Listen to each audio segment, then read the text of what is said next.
इधर खड़े हो जाना।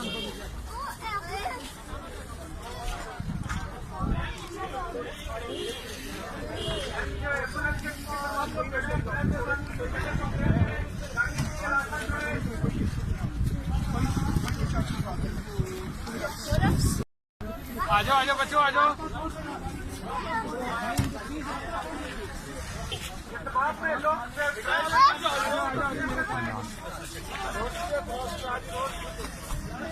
इधर खड़े हो जाना।